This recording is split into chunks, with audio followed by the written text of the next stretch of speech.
ढूंढनी हो सकती, बताओ मेरे अजीज दोस्तों और बुजुर्गों, यही नाइंसाफी है। अगर आज आप मुस्तफाबाद से अपनी आवाज को बुलंद करना चाहते हैं, अगर आप इस नाइंसाफी को खत्म करना चाहते हैं, तो मुत्तहिदा तौर पर अपने वोट का इस्तेमाल करिए। मैं जिम्मेदारी के साथ मुस्तफाबाद में खड़े होकर आप तमाम बुजुर्गों, नौजवानों और हमारी माँ और बहनों से अर्ज करने आया हूं, यहां से अगर आप बीजेपी की कामयाबी को रोकना चाहते हैं, तो आपको मजलिस-ए-इत्तेहाद मुस्लिमीन को उम्मीदवार के हक में मुत्तहिदा अपने वोट का इस्तेमाल करना पड़ेगा। हाँ, मेरे जाने के बाद और चुनाव के दौरान बहुत से लोग आकर बहुत सी बातें कहेंगे, अरे क्या कर रहे हो, वैसी सिर्फ जज्बाती तकरीर करता है। अरे जज्बाती तकरीर अगर तुम नहीं कर सकते तो इसमें मेरा क्या गलती है, मेरी क्या गलती है? मगर याद रखिए, मैं जज्बाती तकरीर नहीं करता हूं, मैं सच्चाई को बयान करने की कोशिश करता हूं। इम्तियाज जलील को हराने वाले कौन? मुसलमान थे। इम्तियाज जलील को हराने वाले मुसलमान थे, औरंगाबाद के। नासर सिद्दीकी को हराने वाले कौन थे? मुसलमान थे। दुनिया से जहां पर मजलिस तक नजर था, फारूक शाह को हराने वाले कौन थे? हमारे सफों में वो मीर जाफर और मीर साजद के जन चुके हैं, वो दोबारा मुस्तफाबाद को भी आएंगे, आकर तुमसे कहेंगे, मैं तुमको कह रहा हूं, किसी शायर ने बड़ा अच्छा कहा था, वो शेर याद आ रहा है। क्या कहा था शायर ने? वाकिफ नहीं है जो लोग सफर के उसूल से, वाकिफ नहीं है जो लोग सफर के उसूल से, साए की भीख मांग रहे बबूल से। ये वो लोग हैं, आकर वही सेकुलरिज्म का पुराना राग लगाएंगे। क्या का सेकुलरिज्म है बताओ? ये सेकुलरिज्म है कि केजरीवाल को बेल मिल जाती है और दूसरों को नहीं मिलती। कौन सा सेकुलरिज्म है बताओ? मेरे अजीज दोस्तों और बुजुर्गों, मेरी आपसे जबरन गुजारिश है कि मुत्तहिदा तौर पर अपने वोट का इस्तेमाल करिए। डरने और घबराने की जरूरत नहीं है। अब हमारे जाने के बाद मजलिस के उम्मीदवार का जलसा हो चुका, तो लोग आके बोलेंगे, देखो बीजेपी को रोकना है, यकीनन रोकना है। कोई आकर अगर ये कहेगा कि देखो अपने बच्चों को समझाओ वरना कंपल्सरी आ जाएगा, तो मैं उनसे कहूंगा कि आप उनको जवाब दीजिए कि अब हम सोने वाले नहीं, अब हम जाग चुके हैं, अब हम नहीं सोएंगे। तुम 75 साल के हमको ये झूठे सेकुलरिज्म की अफीम हमको झका झका कर तुमने हमको सुला दिया। अब हम जागने वाले हैं। जो लोग हमसे कह रहे हैं कि देखो खामोश हो जाओ, सो जाओ, उनसे कहो कि हमारे दरमियान एक पागल असद आया है, जो हमारा शेर है, हमको जागने की आदत डाल चुका है। अब हम जागेंगे, सोएंगे नहीं। अब हम होशबंदी से अपने वोट का इस्तेमाल करेंगे। मेरे अजीज दोस्तों और बुजुर्गों, आपकी आवाज आपके हाथ में है, आपकी आवाज आपके हाथ में है। अगर हमारी इस बहन की ये जज्बाती बातें जो ताहिर हुसैन की वाइफ ने, उनकी बेगम ने आपके सामने कही, थोड़ी देर के लिए भी सोचिए कि हमारे हर घर की कहानी है, ये हमारे हर घर की कहानी है। मेरे भाई, इज्जत की जिंदगी अगर गुजारना है तो सिर्फ नारों से हम इज्जत की जिंदगी नहीं गुजार सकते। अगर हम मुस्तफाबाद में सफाई का इंतजाम चाहते हैं, मुस्तफाबाद में वो रिंग रोड की ट्रैफिक जहां पर उसका मसला हल करना चाहते हैं, सब पीने का पानी हासिल करना चाहते हैं, हम स्कूल चाहते हैं, कॉलेज चाहते हैं, तो सिर्फ नारों से नहीं होगा। तुमको अपनी आवाज को उठाना पड़ेगा, दिल्ली के विधानसभा में लड़ना पड़ेगा तुमको, और उसके लिए आप लोग एक वोट का सही इस्तेमाल जब आप करेंगे तभी आपको कामयाबी मिलेगी, वरना सिर्फ हम वोट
सिक्के के दो रुख हैं ये, सिक्के के दो रुख हैं ये। जब प्रसाद में सब बने मरने वाले मासूम थे तो सबको देना था गवर्नमेंट की नौकरी और इस देश का, मगर नहीं दिए, नहीं दिए।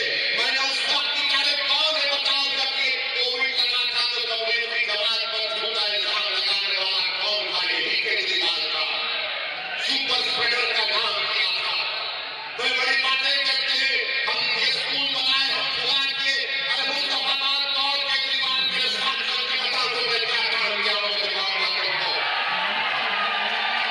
यहाँ पर आएंगे मुसलमानों के दरमियान में आएंगे तो बोलेंगे देखो आपकी जिंदगी बहुत बचा है, और हमारे हिंदू भाइयों के इलाके में जाएंगे तो बोलेंगे देखो ये अस्पताल बनाया, ये स्कूल बनाया, क्यों अस्पताल स्कूल यहाँ पर क्यों नहीं बना?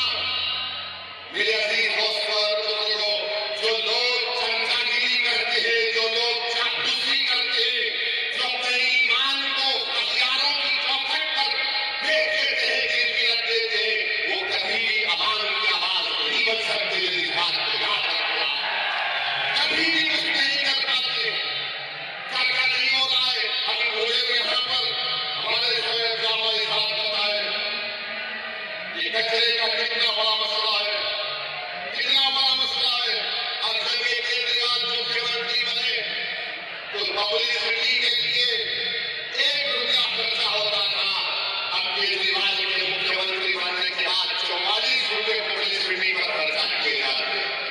44 रुपये अपना घर बनाए, केजरीवाल ने अपना घर बनाया तो गवर्नमेंट के पैसों से महल बना दिया। अरे केजरीवाल जी यहाँ पर आकर देखते मुस्तफा आज के लोग कैसे अपनी जिंदगी गुजारते हैं। मेरे अजीज दोस्तों और बुजुर्गों, नेशनल ग्रीन ट्रिब्यूनल ने दिल्ली हुकूमत पर 900 करोड़ रुपए का उनका कहा कि कंपनसेशन दो, मगर ओखला, गाजीपुर, फरसाना में जो कचरे के पहाड़ बन रहे हैं, ऐसा लगता है कि जूनागढ़ के गिरनार से भी लंबे पहाड़ कचरे के बन रहे हैं। कोई पूछने वाला नहीं है। क्या डेवलपमेंट हुआ दिल्ली में और कोई फिक्र नहीं आता। आपकी आवाज जब होगी तो डेवलपमेंट लेकर आएगा।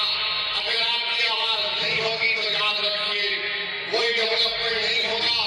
ये आम आदमी पार्टी का मुख्यमंत्री महरोली से एक साहब को टिकट देने का ऐलान किया। वो नरेश साहब का नाम लिए, बोला गया कि उनके ऊपर इल्जाम लगाया गया था, बल्कि कोर्ट ने सलाह भी दी थी वो कुरान की बेहरमती करे थे। ये उनका सही चेहरा। आप जान लीजिए कि ईदगाह है पुरानी दिल्ली में, उसकी जमीन पर कब्जा हो गया। मैं जानता हूं 1 साल से केजरीवाल ने दिल्ली का वक्फ बोर्ड नहीं बनाया। तुम नहीं बनाए तो बोलेंगे एक ऑफिसर का तकर्रुर कर दिया। ईदगाह की जमीन पे कब्जा हो गया, तो नहीं बनाया तुमने 1 साल से दिल्ली का वक्फ बोर्ड। किसने रोका था तुमको? मगर नहीं बनाया इसलिए ताकि कब्जे हो जाए, ताकि कोई कुछ कर ले। मेरे अजीज दोस्तों और बुजुर्गों, हम आपसे अपील कर रहे हैं कि मुतहदा तौर पर अपने वोट का इस्तेमाल करिए। अगर आप फिर उसी चक्कर में फंस जाएंगे कि नहीं नहीं कुछ हो जाएगा, अरे अब क्या बचा है मुझे बताओ, अब क्या बचा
दोस्तों और बुजुर्गों, मेरी आपसे नम्र गुजारिश है कि आप हमारे उम्मीदवार की तारीफ करें, इनको कामयाब करें। अरे आप अगर इनको कामयाब करेंगे तो यकीन मानिए ये जो बच्चे हमारे लोग जेलों में सड़ रहे हैं, जिनकी जवानियां खत्म हो चुकी है, जिनके माँ बाप उनकी आंखें तड़प रही है अपने अपने बच्चों को देखने के लिए, जिसकी माँ तड़प रही है, जिसका सही बाप तड़पता है, आपसे मेरी गुजारिश है कि के वोट का इस्तेमाल करिए। ये इलेक्शन आपको एक पैगाम देना है तमाम पार्टी को, चाहे बीजेपी हो, आम आदमी पार्टी हो, कांग्रेस हो। आपको पैगाम अपने वोट से देना है कि देखो हम अभी जिंदा हैं यहाँ पर, हम अपने बेटों को, अपने भाइयों को नहीं भूले, हम अपने वजूद का एहसास दिलाएंगे, हम मुस्तफाबाद के विकास के लिए मजलिस को वोट दीजिए। आप देखेंगे सब दौड़ दौड़ कर आएंगे, वरना ये सब पार्टियां जानती है बीजेपी किसी को सरकार में बिलीव नहीं देती। नरेंद्र मोदी तो कह चुके हैं कि मुस्लिम औरतें ज्यादा बच्चे पैदा करती है। नरेंद्र मोदी तो कह चुके हैं कि मंगलसूत्र निकालकर मुस्लिम बहनों को दिया जाएगा। मगर नरेंद्र मोदी तो बोले, आरएसएस के मोहन भगवत उठा कर दिए और मोहन भगवत बोल रहे कि अब देश की जनता को 3 बच्चे पैदा करना चाहिए। अब मोहन भगवत किसको कह रहे हैं मुझे नहीं मालूम। मोहन भगवत पूछ नरेंद्र मोदी से कि किस पर इल्जाम लगाया गया था। मगर मेरे अजीज दोस्तों और बुजुर्गों, इन तमाम चीजों का अगर हम जमहूरी तरीके से जवाब देना चाहते हैं तो मेरी आपसे गुजारिश है कि मजलिस के बटन के निशान पर आप बटन दबाकर अपने वोट का इस्तेमाल करिए। यकीनन बीजेपी को रोकना है, मगर मैं कोई पूंजी नहीं हो सेकुलरिज्म का कि मैं 75 साल से मैं ही इस फर्ज को निभा रहा हूं। हम कब तक इस बोझ को उठाएंगे बताओ? कब तक हम उठाएंगे? हमारी मस्जिदों पर हमला हो रहा है, संबल में गोली मारने गई 5 मासूम बच्चों पर सीने पर गोली मारकर उनको खत्म कर दिया गया। 500 साल के बाद मुझसे कहा जा रहा है बताओ ये तुम्हारी मस्जिद है या नहीं?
देखूंगा, मैं वो देखूंगा। अरे क्या दोगे तुम फायर हुसैन के घर लाकर तुम नहीं मिल सके, तुम क्या दे सकते?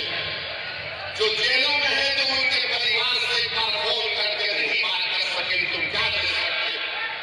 तुम यहाँ पर रोड पे ट्रैफिक